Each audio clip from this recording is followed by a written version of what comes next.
Go ahead. Thanks, Jen. You've said, and the president has said several times that, to Americans that the U.S. is not sending the military into Ukraine, not going to war with Russia. And I just wanted to ask, given that you're warning of a full-fledged invasion, potential attacks on Kyiv, how the administration is as confident as it is that that won't become necessary at some point, that there won't be any need down the road for military engagement with Russia? That is not a decision the president is going to make. Based on?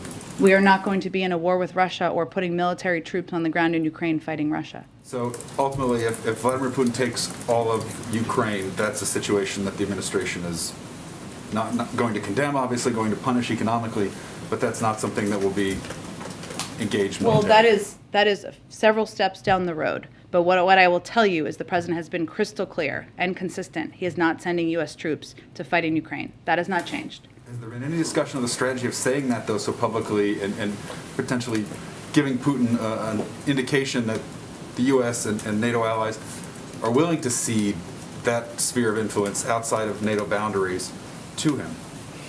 Again, I don't know how many more times I can say it. There's no scenario. The president is not sending U.S. troops to fight in Ukraine against Russia.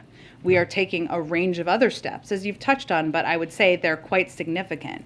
Not only are we the largest provider of security assistance, humanitarian assistance, and economic assistance to Ukraine, but we have also taken significant steps to plus up not only our NATO forces and our force posture, but the force posture of our partners in Eastern Europe to make sure they know we have their backs and support them. We will continue to plus this all up, but the president is not sending U.S. troops to fight in Ukraine. That hasn't changed.